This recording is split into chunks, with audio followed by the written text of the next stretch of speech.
Hey guys and girls, Board now back with Rachel McDonald. We recorded our review slash overview discussion of Buffy season 1. That's up on the channel now. Together on this one and combined lists for the season of favourite and worst episodes.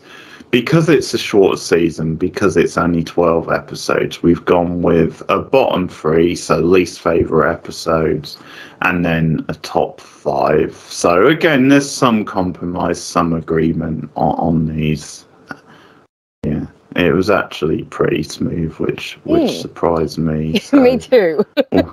we'll see if that lasts as we go through the season through. I want you to think about your favourite character of the season, because that's something we said we do as well.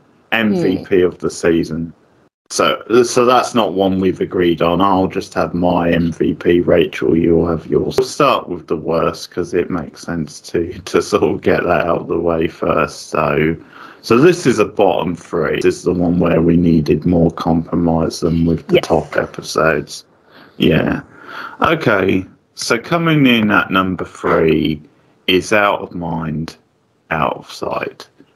So this is an episode I think we both would have had higher than like worst of the season, but it was a pretty close call. Like, it was an episode that Rachel feels a bit more strongly about when it comes to actually enjoying it than I do. But we both said off air that there's episodes that do this theme better. Like, for example, The Pack does that sort of theme much better, and obviously it obviously has some of the low rent season 1 cheesiness to it. But yeah, like, it's a fairly just kind of average episode. There's nothing in it to really offend anyone and say it's like a bad episode, but it's definitely one of those ones that's just kind of middle of the road. And we spoke off air as well about how it does have a really good ending, but you have to sit through the whole episode to get to that really good ending. So it's like, just the fact that it's shoved in right at the end is like, yeah, it lifts the episode, but not quite enough. And I do have a soft spot for this because, as I talked about when we talked about season 1, is I owned this one and Prophecy Girl on VHS back in the day. So it was one of the earliest Buffy episodes that I ever knew well. So because of that, I do have a soft spot for it, but it's more a nostalgia thing rather than this is a fantastic episode thing. So I think we just both agreed it was just a very run-of-the-mill episode, a little bit forgettable, especially when you compare it to some of the better episodes in season 1. More of a filler episode. Yeah. Number 2, this again we had to compromise on because it's the reverse this time. I actually have more of a soft spot for this episode. But number 2 is Never Kill a Boy on the First Date. So we both agreed Owen is terrible. He's the black hole of the episode. His whole... We didn't really talk about it that much on the main video, but his whole like ragbag of characteristics, you know, like jock sort of mixed with sensitive type Emily Dickinson, like bookworm was a bit too much but he's to just stomach. Boring. He's very boring. It's obviously like, it's important for Buffy the episode because it does show her wanting to have a regular teenage sort of life, and it's probably just one I feel like a bit like you just levered. For me, it's just like an easy watch one, and there's some good comedy, and there's some decent character stuff. Actually, and I won't go on too long because in a way I'm bigging it up where I've put it on the bottom 3. But one scene that does crack me up in it, which might be the scene of the episode, is the scene, you know, with Xander and the watch, where Owen and Buffy are doing the whole, you know, it's when this hand is on the 3 and stuff, and Xander looks as it's like he's getting all sarky, and he looks at his watch, and doesn't he have like Tweety Pie? It's a little Tweety Bird watch, because Owen gives Buffy this gorgeous like pocket watch, and then Xander's just like, oh, and he's looking at his little his little Tweety Bird watch.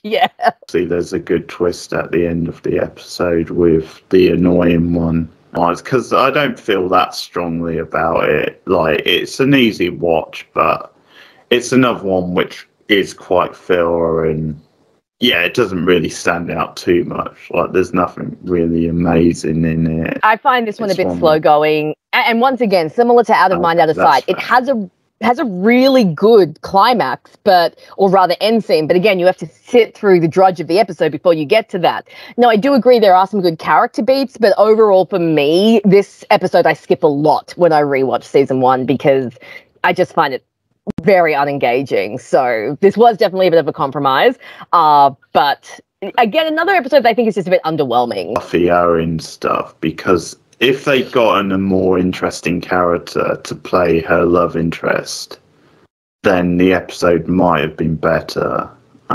Yeah. And it's also weird placement, isn't it? Because it comes after Teacher's Pet, and that scene at the end of Teacher's Pet where Angel gives her the jacket. I find it really hard to believe that both Buffy and Cordelia, who were both outgoing, bubbly, vivacious types, would be interested in someone like Owen. Like, it doesn't make much sense to me because he's such a blah character. And it's like, why would these two girls be so desperate to date this dude? It's like, he's not even that great looking and he's not that interesting. So I cursed to Riley. He's just really boring. Same actor in it who plays one of the Gorge brothers in season 2. But it's...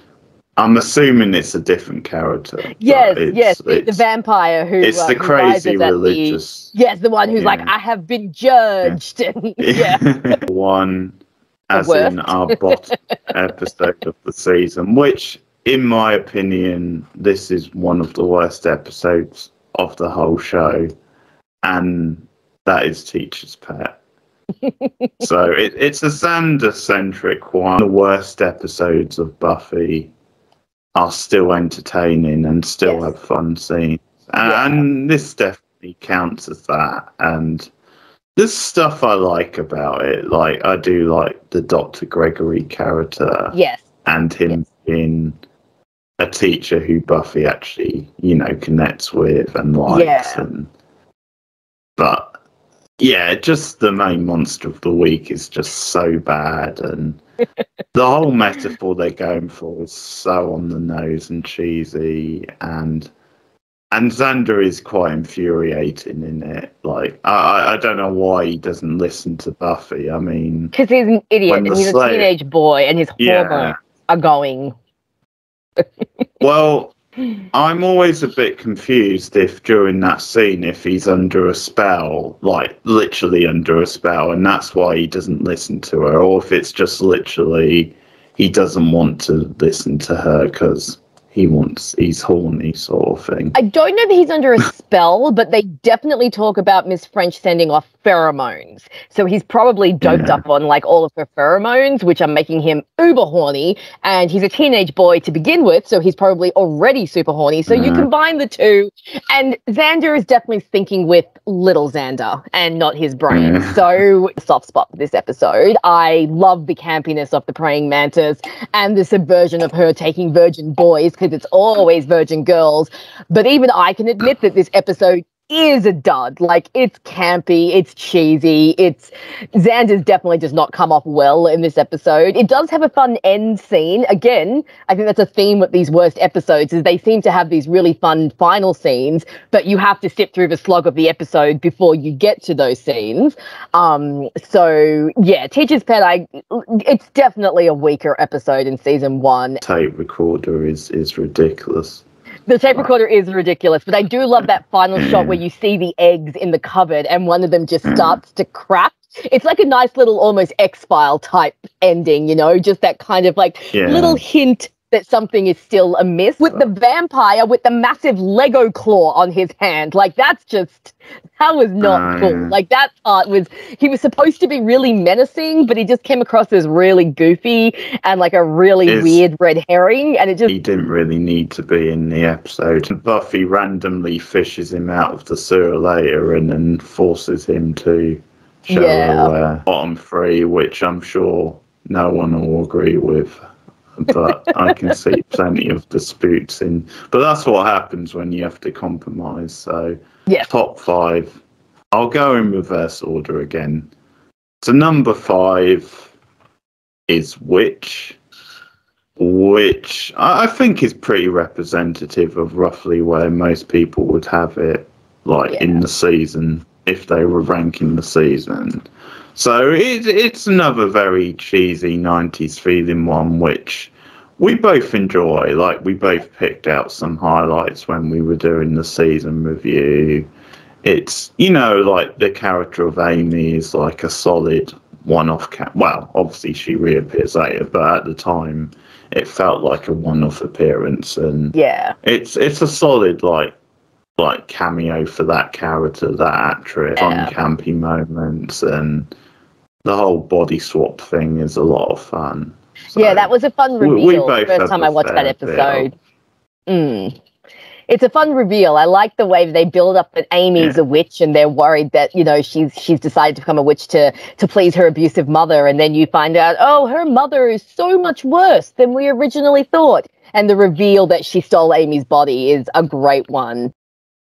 And I think really makes the episode just that much more fun. Very solid episode.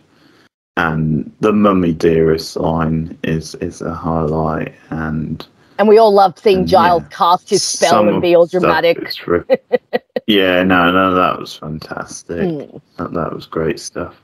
Okay, so that's number 5 is Witch. Number 4, we've gone with The Pack.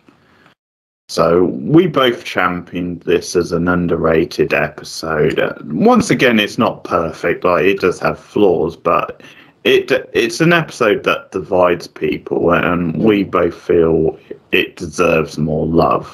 The theme of it, how dark it is at times. For season 1 dark Buffy, this is a darker sort of episode. The whole scene with Flutie is actually really disturbing. Yep. And the lengths they went to, and some of the stuff with Xander is very disturbing. And it's another thing to say is Nicholas Brendan's very good in it. It's a standout episode for him. He shows that he can do menacing very well. Playing a more menacing version, and there's obviously a good scene with Willow, the one with Xander in the cage. Really shows the layers to Willow's character. Some pacing issues. There's 1 or 2 scenes that are a bit on the nose, but overall I think it's a solid, good episode, which I think it impresses us how dark it is for a season 1 episode. And definitely some good acting. The people playing the bullies are quite effective, so it's I also quite like the creepy zookeeper with his face paint. That's pretty funny. He's a little bit off, isn't he? We also see Giles getting knocked out for the first of what will be many, many times that Giles gets knocked out. So this is where it all kind of starts. And we talked about in our season 1 review how it delves into the themes of pack mentality and bullying and things like that. Also, can I just add that Xander gets 1,000 times hotter whenever he's bad. As soon as he gets all broody and dark, it's Xander's looking a bit fine now. Hyena laugh that they use is so good. That scene where they're scratching on the library windows when Willow's in the library, and they're like, Willow, and it's just funny, the dodgeball scene, just because of the line from the coach at the end. God, I love this game. Yeah, it's brutal. God, I love it, sort of thing. So that's pretty great. Okay, so The Pack is number 4. Number 3 is Angel, which obviously we both said was Angel's biggest episode this season, and the first time they really dig into any mythology with him. You obviously have some good scenes with him and Darla. It's fitting that he's the one to take her out, and it's just the whole thing with Buffy, their first kiss, but also her realizing he's a vampire for the first time. So there's just some really big dramatic scenes in the episode. I think it's a well-written episode too.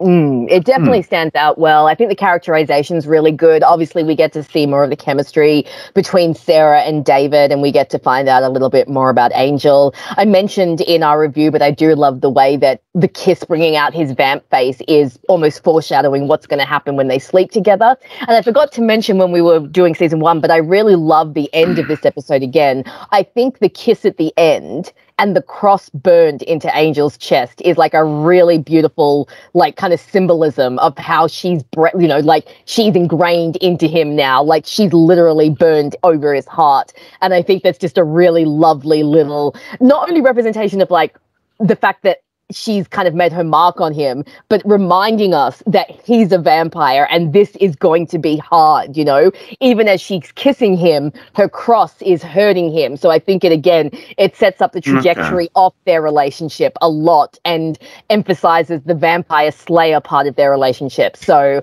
I mean, I do get a bit carried away because I do love Bangel. So I do tend to read into this episode possibly more than what is actually there, but I do think it just beautifully sets up the trajectory of their relationship and the dynamic that they're going to have between them. So this was one that we did agree on. I was a little bit worried that maybe my Bangel eyes were, were being a bit blind. But stuff too at the hospital with Joyce as well, when she's obviously a victim of Darla, and you've got the Scoobies all rattling round. I love when she's all like, they said I tripped and fell on a barbecue fork. We don't have a barbecue fork. And it's like, you can tell that she knows something's going on, but she's not quite sure what's going on. Number 3, which would surprise some people, because many people would have that in the top 2. But oh no, we're subverting things in a classic Buffy way. And we both really love this episode, which you would know if you watched the review, because in at number 2, with a bang, is the puppet show. This will probably make people pause and go, what's wrong with these two? But no, this is a fantastic episode and everyone should love it. Yeah, it's just because it's a bit like we all levitate to a certain kind of cheese.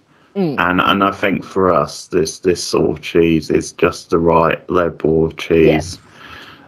It's a really smart script. You've got like a good sort of murder mystery almost feel to the plot, which we both really enjoy. It's some of the most endearing stuff from the early seasons set in high school. The fact that they're like a detective style club within high school, so them interviewing the different students is really fun. Good red herrings, there's some good like twists to the episode. You've got obviously Sid being very entertaining, and he brings a different side to the mythology. It's a very funny episode. We said some of the rehearsal scenes and some of the antics going around the talent show, and of course Principal Snyder in his debut is absolutely brilliant. He's so good.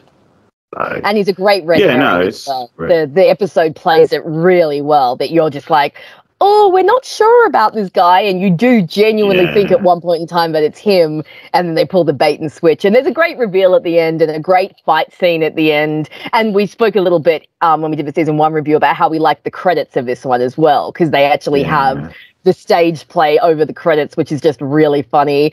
It's just a really fun, campy episode. And Sid is one of my favorite, like, one-shot characters. Because, I mean, a talking dummy who's a demon hunter. I mean, that's just the kind of camp that is just right up my alley. So good. And just a lot of great lines and a lot of fun with that. So, yeah, when we were doing our review, Keith was very like, I'm going to ask you if you like this episode, because not a lot of people do. And immediately I was like, yes, I love the puppet show. So that was one that we really agreed on. And other people might not have it as high as we do, but we obviously believe that this one's definitely an underrated gem. Number 1, there's no surprise really. It is the standout episode of the season. It's the season finale, and as we go along, we'll talk about this, because Buffy as a show has a knack of really nailing the season finales. Season finales. Prophecy Girl, the final episode of season 1. And it's an interesting example in this, because I think with a lot of the seasons, the reason the season finale is so good is because it's paying everything off that's been built up to. This is a slightly different example because this is a season which doesn't so much have a clear arc over it. But this episode is what I call like a calling card for what the show could become. Yes. Everything that's going to be great in the show is sort of like highlighted in this episode. Yeah, definitely. There's only one scene in it which I don't really like, and that's the scene where she's walking through and she's like, "Oh, look, vampire," and whacks it as it comes. Oh, and the Buffy fit. Yeah, that's a little too cheesy. I think that's sort of on the nose type moment. That's so typical because I love that moment. I think that moment is spectacular. I think it's just too casual because it doesn't really feel like Buffy. It sort of feels like... Well, I think it's... Even though Buffy is quite quippy, she would still take it a bit more serious than that. Maybe, but it might also be trying to show... because after she comes back from the Master, and obviously we see more of this in season 2, she becomes very... callous and kind of, standoffish to try and push the trauma down. So maybe that's what it's supposed to be, showing that she's, I do get where you're coming from, but I know I was kind of like this because I love the little shot where she's walking with both Angel and Xander behind her and the theme song is playing. I don't know, I just kind of like it.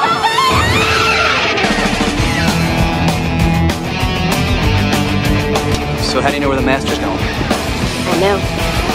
Oh, look, a bad guy. I also love the beautiful piano version of the theme song that plays right at the end. I think that's gorgeous as well. So I think they utilize the theme really well in Prophecy Girl. Now, we do get a little bit of a payoff with Prophecy Girl because we do have the Master who has been, kind of a threat this whole season. Yeah, true, so we do finally get to see Buffy go down into the Master's lair, and she's led by the Anointed One, which they did, point out that the Anointed One would lead her to the Master.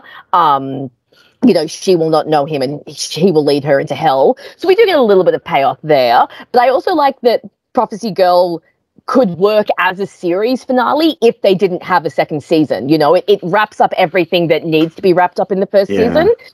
Buffy defeats the Master. She has all her friends with her at the end. They're all going off to the dance, and there are not really any loose ends left. So I think Prophecy Girl is just a really solid episode. And like you said, it really showcases what the series will become and the themes that will be explored in this series about, sacrifice on Buffy's part, what it means to be the Slayer. We spoke a little bit about that scene with Willow and, after she and Cordelia find the murdered students and how effective that was. So, yeah, definitely just the strongest episode of season 1 and a great finale for that season. Stakes, and it gives you jeopardy because, at the time watching it, it would surprise many people. Then at first it looks like they're going to kill off Buffy and,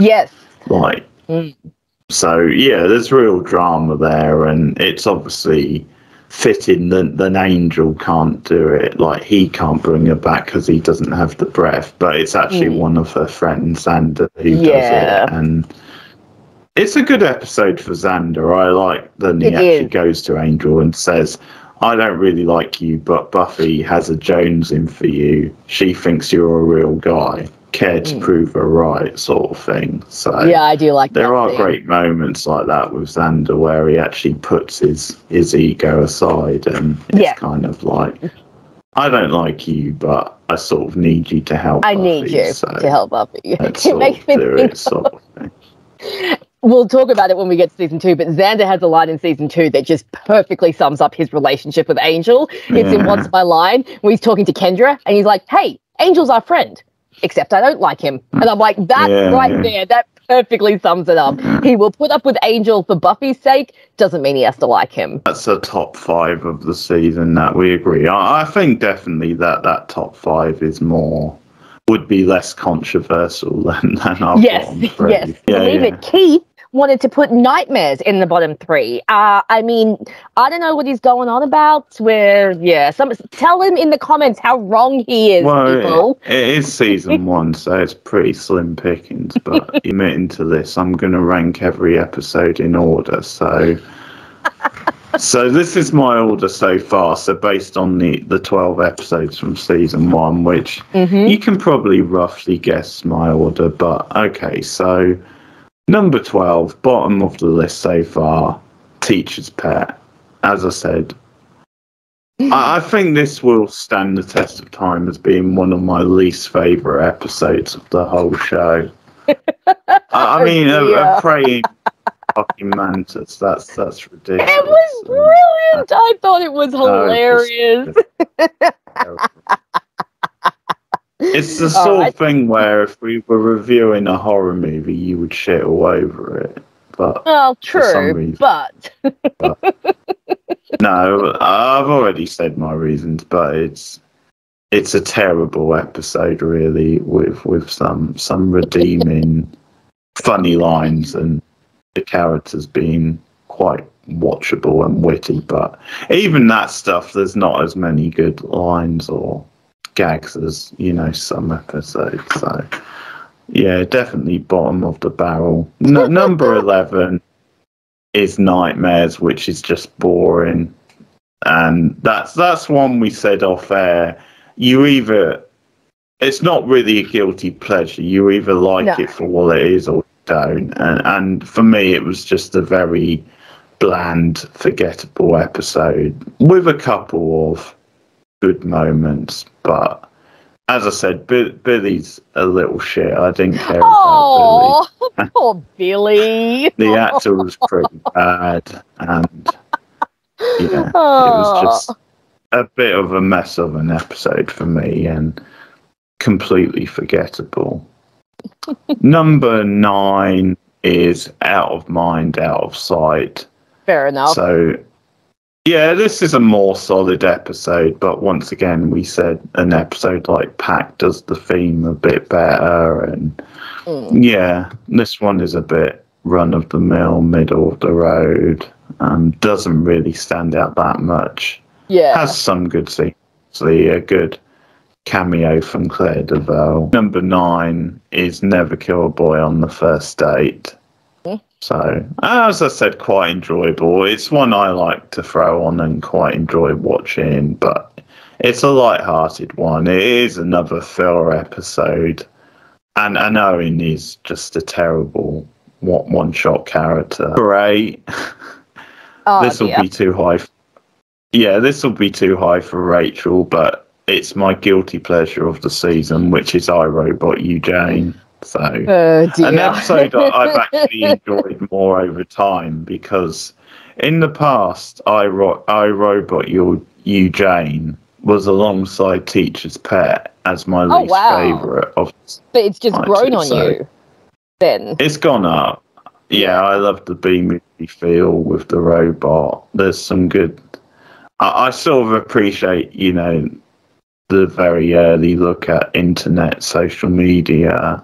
Yeah. Obviously, Jenny's great in the episode. It's a good debut. Guys are in it, especially like Dave the and bully Fritz. Guy. Yeah, Fritz is the. I mean, Dave's just a bit boring, but Fritz is the more sort of in your face one who's like, I'm jacked in. I know. If you're not, what is it? If you're not jacked in or you're not logged on, you're not alive, or something like that. Yeah, the written page is obsolete, and Miss Calendar's like, thank you, Fritz, for making us all sound like crazy people. Calendar, I'm sure your computer science class is fascinating. I happen to believe that one can survive in modern society without being a slave to the idiot box. That's TV. The idiot box is TV. This is the good box. I still prefer a good book. The printed page is obsolete. Information isn't bound up anymore. It's an entity. The only reality is virtual. If you're not jacked in, you're not alive. Yeah, no, he's messed up, man. 7, Witch. Oh, number 7? which we both think. Oh yeah, too late for you. Obviously, you enjoy it even more than I do. Yeah. Fourth season. Like when you see what's above it, I don't think you'll disagree too much. But okay. Anyway, and I always forget with which about the play on words with the title, isn't it? So it's witch, but then it's spelled like witch, so it's a double meaning thing. Yeah. So that's number 7. Number 6 is The Harvest, so I've gone with that. So I've separated the pilot. Yeah. The opening to The Harvest is solid enough. Obviously you get Jesse's death, which is a big moment. 6 sort of is The Harvest. I think they're roughly the same sort of level, but like you, I think The Harvest does a good job in introducing the characters and setting things up. And obviously that opening scene is just fantastic. We both love it. It's such a great subversion. So it's that stuff probably makes it a bit more interesting than The Harvest. So I've gone with that as my number 5. Number 4 is The Pack. So we've mentioned that. We both feel quite strongly about that. Then it's a strong episode. And obviously we had it at number 4 for our combined list as well. So the top 3 isn't going to be surprising. It's the same top 3 as we had. So 3 is Angel. 2 is The Puppet Show, meaning that the puppet is mightier than the vampire. and number 1 is, of course, Prophecy Girl. But this is something I'll do throughout our run reviewing Buffy, where I'll update the list every time, and we'll come back to it and check to see what my list is looking like. So obviously season 2 will alter the list a lot because much longer season. So well, Keith has a plan to rank every single one of the 144 episodes that are Buffy. So that is a big undertaking that he's decided to take on. But if we've got a second, I will not rank all of them, but I do have my rankings off the number 1 of season 1 episode. So I'll quickly run through mine, and Keith is going to disagree with some of these. But at number 12, I have Never Kill a Boy on the First Date. As I said, I just find it really boring and really unengaging, and it's the one episode that I do tend to skip when I rewatch season 1. So that one is coming up. That being said, I do like the title because obviously it's a play on Never Kiss a Boy on the First Date. So I do think it's a fun title. At number 11, it's a good thing Keith and I are in different rooms, so he can't throw anything at me. But at number 11, I have I, Robot, You, Jane, which I not enjoy which that. A lot of people would, to be fair. Like, I think a lot of people would have it either 11 or bottom. So. It's not a great episode. It's very dated by the technology. I really think the only thing it does that I agree that I am on board with is it introduces Jenny Calendar, who of course is a great character, and her and Giles's banter and dynamic is fantastic. 10, I actually have The Harvest because I just don't find it to be that strong. I know that it wraps up everything that happened in Welcome to the Hellmouth, and it obviously, kills off Jesse, which is an important thing. But I find when I start Buffy, when I start a rewatch, I get really into Welcome to the Hellmouth, and then I kind of drift off during The Harvest and kind of tune out a little bit. So for me, it's just not that great. Number 9 is Teacher's Pet. Even though I do have a soft spot for it, I will admit it's not a great episode. Xander's a dick in this episode. It's very cheesy, and I mean, I like the cheese, but that's just me. Like I mentioned, I do love the end of the episode with the eggs there. But other than that, you can definitely tell the show is definitely still finding its feet. And this episode, I think, is one of those episodes that really shows that it hasn't quite figured out what it's going to be yet. So that one is number 9. At number 8 is Out of Mind, Out of Sight. Like we said, there's nothing particularly bad about this episode. There's just nothing particularly that great about it either. It's very, very run-of-the-mill. The biggest mystery of Out of Mind, Out of Sight is how Harmony didn't break her neck going down those steps, because she rolls down. She tumbles and down. She survives with barely an injury. That's the biggest mystery. One of my favorite Snyder reactions, though, when he leans down to Harmony and she like says "ow" or something, and he's just like, "Don't sue." And I'm like, that's what you want to be. Harmony apparently was invincible even before she was a vampire, so that's definitely a mystery. But yes, again, just kind of a run-of-the-mill episode, nothing spectacular, nothing too bad. Like I said, I do have a soft spot for it because I owned it, but that's about it. So number 7 is Welcome to the Hellmouth, which I do love. Welcome to the Hellmouth. Very solid episode, a very good introduction. I think it does a great job of establishing that the series is going to subvert horror tropes. Buffy, Xander, Willow, and Giles are all established as great characters. Even Cordelia is very well established as a character. Some really funny lines, some really fun exchanges, and just a really nice... What is your childhood charm? Yeah, that's a great line. I love that one. Yeah. That one's really good. And yeah, I just really enjoy Welcome to the Hellmouth. So at number 6, which is going to be way too high for Keith's liking, but I have Nightmares because I actually really like Nightmares, and Nightmares really works for me. I think Billy is adorable, and I just kind of want to hug him and make sure that everything's going to be okay. I really like the way they have him unmask the ugly man at the end, that whole kind of theme of like, you have to face your abuser and, you know, you have to face what they've done to you, because that's the whole thing of Billy, is that he's hiding in his dream state, to the theory that I have always had, which is that Xander has suffered physical abuse at the hands of his father. It's not something that canonically confirmed, but I have always... Yeah, it's never 100% confirmed. And we know that Xander's dad is a piece of work, and we know that he is at least emotionally abusive, but there are several hints over the series that I think indicate that he is also physically abusive. And the fact that Xander recognizes what Buffy's trying to do with Billy before Willow and Giles do, I think is very significant. He also says at the end of the episode, when they're talking about, like, I can't believe it was the coach, he actually says, I'm surprised it wasn't one of the parents. And I'm like, why would he immediately go to that?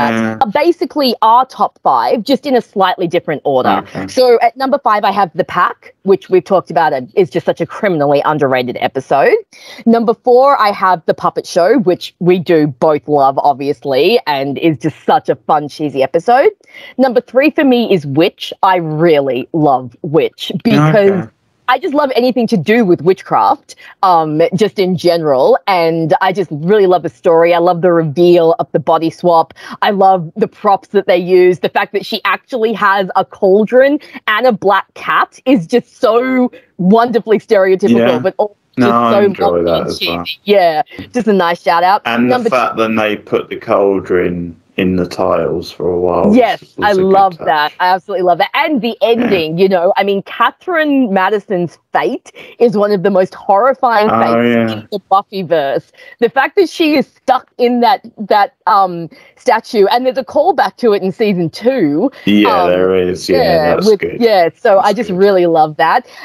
Number 2 is Angel, because obviously as a Angel fan, I love that episode, and just such a great episode. And of course, number 1 is Prophecy Girl, because just like we've gone over a million times, just such a solid episode, and really gives you a glimpse of what we can expect going forward into season 2. I might actually put Witch up a little bit. I might put that a little bit higher.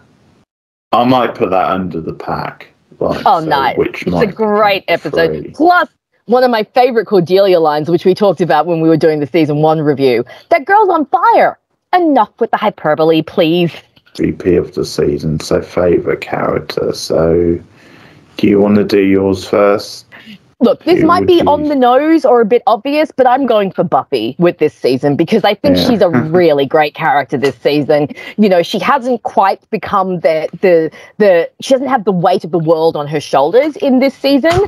I love how she, you know, when she first comes to the school, Cordelia tries to adopt her because that's what popular girls do. And I love how she instantly rejects that and decides to befriend Willow instead. You know, I love that you see her sense of responsibility and the sense of like what being the Slayer does to her.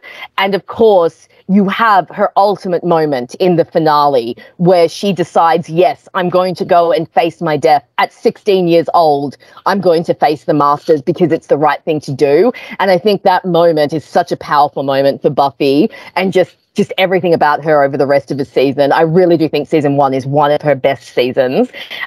She's definitely the MVP in my mind of season 1. A lot of the characters, they develop more later. It was always going to be a little bit of a toss-up. But like you, I do enjoy the Scoobies in season 1 generally. A lot of fun to be had. But I'm actually going to go with Giles. I think... Yeah, I think he's one of those characters that's pretty consistent throughout the show. And in this first season, we get a good sense of him, the sort of character he is, the sort of morbid style librarian / watcher. You know, there's some fun instantly with him and Buffy about her pushing his buttons, like at the start of Witch, the line about... You've submitted to this cult thing. Yeah, I love that. And the way he challenges her, like, you can't have a dating life sort of thing. And the way he sort of sees it as being, this is your calling, you should be honoured. Like, most teenage girls would like, beg for this sort of thing. But, yeah, there's also, like, his sarcastic line in Never Kill a Boy, sorry, I'll jump my time 200 years. And tell them ask them to hold on this while you're taking dinner and a show.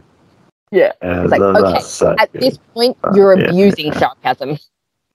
That's a great exchange. So Giles is I think pretty much from the start is Giles, the Giles we know, and obviously like the other characters, we get more layers to him later. But pretty much from the off, he is you can see that he is Giles, and that classic sort of like father type thing. Pep talk in that episode Never Kill a Boy at the end, where he sort of puts everything in perspective. I mean, it's sullied a little bit because he's, in a way, they're talking about Aaron, who's so like forgettable, but it's a great speech. I mean, whenever like Giles does a pep talk to Buffy, it's so good because he's so good at putting things in perspective. He is, sort of offering that wisdom, but he does it in a supportive way without being sort of patronising. Do a video for Buffy. It will be our review and discussion of season 2. So let us know what you think of season 1, or what some of your favourite episodes are, some of your least favourite episodes, what you think of our rankings. Also, if you want, pick an MVP of the season, like a favourite character of the season too. So like and subscribe as always, and share us out on social media. You can also ding the bell on YouTube to get notifications if I go live or if I post a new video. Rachel, if you want to promote your channel.